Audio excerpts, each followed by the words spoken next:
Shakur Stevenson's adoration for his older sibling Terrence Bud Crawford is such a lot of that he will obliterate anybody at all who attempts to disregard Bud. This time, it's his pal since his novice days, Jaron Boots and as well at whatever point you find Jaron Ennis and Terrence Crawford. In a similar sentence, you definitely realize what's included. It's a similar case with Canelo Alvarez and David Benavidez. Just that many case, Terrence Crawford and Jaron Ennis share such a lot of likenesses. In his most recent call out of Terrence Crawford, Jaron Ennis was very discourteous that he went similarly as guaranteeing he's the better warrior of. The two Terrence Crawford's nearby success against Israel Madamu presented to him a few analysis from boxing fans and experts, with many exhorting him never to confront Canelo Alvarez since he was unable to thump Israel Madrimov. Music. Out anyway, a couple of others accept Israel Madrimov is more than the low contender many think he is, as he's the best 154-pounder out there. And for Terrence Crawford to flourish after quite a while out of the ring, he merits a few gestures of recognition of these two classes. Jaron Ennis falls in the class of the people who think Terrence Crawford battled against Israel Madrimov, and he didn't avoid voicing his opinions. He said, "You don't expect an individual who battled against the fighter with 10 battles to do anything against me. He realizes I'm better, and I'll beat him. That is the reason he's running." Soon after he shared his considerations, Shakur Stevenson moved towards him and examined the reason why he talked regarding Bud. Thusly, Jaron Boots Ennis didn't appear to mind a lot, yet Shakur Stevenson continued to caution him against such moronic explanations, guaranteeing Bud Crawford is all that he assumes he is, and Jaron Ennis has no option to savage his older sibling. As such, Shakur was clearly furious. Yet before it got actual, he had the option to leave the scene and obviously leave Jaron Ennis behind. Everybody that realizes Shakur realizes he talks so exceptionally of Terrence Crawford, and not even Jaron Ennis would endure any type of affront to Crawford. Man and a man, I swear he done got this man on the chan blast, man wobbling generally around the ring. I'm similar to what the talking in reverence of Crawford, Shakur Stevenson said, "Genuinely, I feel that Bud beats anyone who he gets in the ring with, even at a higher weight class." Shakur Stevenson told us News, "I believe he has every one of the devices and capacity to beat anyone and everyone. He has punching power, boxing intelligence, level, boxing abilities, and footwork. There's nothing he can't do in the ring, so I think he'd be a hard undertaking for anyone." Something else is punching power means one more weight class. He then proceeded with, "I've been in the rec center and seen him hurt a heavyweight at 200 pounds. In addition to man, he hurt him, and he was in there with unbalanced legs.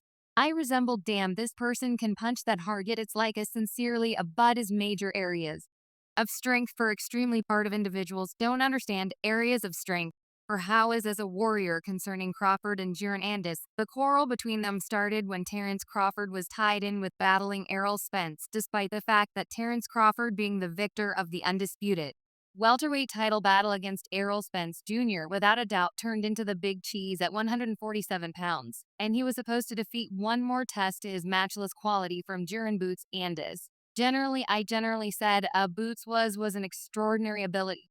I told then again, Ennis held his global and closing league break world title, very great design against Romeo State, turning into the main man to stop the game Colombian at Footpath Corridor in Atlantic City. Following the triumph, Ennis made no confidential of his desired truth, the champ of Spence versus Crawford next, and affirmed he would be in participation in Las Vegas on July 29th.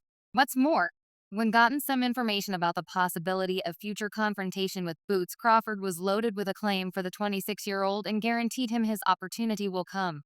I generally said that Boots is an extraordinary ability, and I've in every case generally let everyone know that I support him. I've been supporting him since he was in the novices, and he was battling Gary Russell. I generally upheld him since they said he helped them such a huge amount to remember me, yet seeing him, I see myself in him, and yes, he merits a title shot, and he merits it all. His opportunity will come, yet this moment business will be business, and when Terrence Crawford and Errol Spence Jr. battled, Terrence Crawford impacted the world forever, turning into the primary brought together welterweight champion throughout the entire existence of the four significant belt period. With a 10th round TKO prevail upon Errol Spence Jr. last year down, Crawford added Spence's Reality Boxing Affiliation, World Boxing Board, and Global Boxing League titles to his own Reality Boxing Association crown. The knockout triumph denoted Crawford's 11th continuous wrap-up, with 9 of them presently coming in the 6th round or later. This anyway was the most noteworthy of all, as Crawford put on a boxing expert class to basically overwhelm the battle from the second he dropped Spence in the subsequent round. New situation for Spence, who had not recently been dropped once in his cultivated vocation toward the finish of the battle. He had gone down 3 separate times, a comparative story as Devon the Fantasy Haney, who was dropped threefold in transit to the absolute first loss of his profession. Crawford completed the battle arrival a staggering 60% of his power shots and 42% of his pokes. His 87 landed hits were the most by a Spence rival. The battle opened with Spence directing terms and constraining right on time, while Crawford warily and keenly sat back, picking his minutes to counter as he did late in the principal round while there were no mama minutes for either warrior. Spence exceeded on one event, and Crawford rushed to counter with areas of strength for a hand. Look, man, I must battle this fella, he warding his butt off, everyone commending him.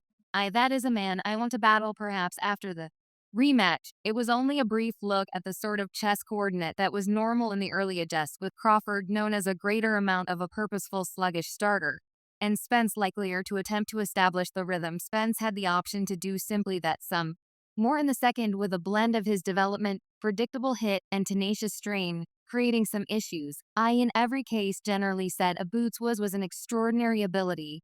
I told, however, a straight left power hit from Crawford saw Spence unexpectedly without precedent for his vocation. In the last snapshots of the subsequent round, Crawford's power began to truly tell in the fourth round as a major overhand left and series of severe pokes arrived and hurt Spence, proceeding with an unbelievable beginning for the 35-year-old that persisted into the fifth, too, with Crawford by and by upholding Spence with his precision speed and coursebook counter-punching. There's a major left by Crawford backing up SPS and digging to the body SPS in the end. It involved when and not if the battle could end with Crawford dropping Spence one more twice prior to fixing a technical knockout triumph in the 10th round. No matter what their likeness is, not entirely settled to demonstrate that he's a couple of steps above. In any case, while his Global Boxing League break title has him opened as Crawford's main competitor, the pound-for-pound star has all the earmarks of being prepared to hand his body a respite and quest for new difficulties not long after experiencing the principal rout of his vocation. Spence uncovered that he completely anticipates enacting his prompt rematch condition. Likewise, notwithstanding his arrangements to run things back, Spence is trusting that their spin-off will occur at 154 pounds with Crawford bringing back home the primary win. He's steering the ship as far as which weight division they'll contend at, preceding Crawford as he plunked down on his undisputed high position, had no misgivings about Spence's ideas, guaranteeing that his new weight cut was a troublesome one. Are you ready to do this rematch back at welterweight? Something I got to teach my administration about yet. Ideally, it's at a 154. Insight about Crawford potentially emptying his recently come out on top for championships and establishing his banner at 154 pounds. Left Ennis a piece vexed during a new discussion with famous podcaster Flounder. Ennis communicated to him that he trusts Crawford will have a shift in perspective and remain put. He is a mobiles casualty, expressed Ennis to Flounder through instant message. Stay at 47 so we can get dynamic. Crawford's group went almost the full length of the 30-day exchange period prior to educating the understudy National Boxing Organization regarding its obligation to a second battle with Spence, endorsing bodies for the most part don't respect rematch provisos as a reasonable exemption for obligatory title battles worldwide. Confining organization Rule 3B reality precludes the training. No agreement for a title contest will contain any statement or any arrangement at all ensuring or in any capacity guaranteeing or promising either competitor a return title challenge where such condition or arrangement impedes the compulsory protection of a title. Most huge battles will generally disregard that standard.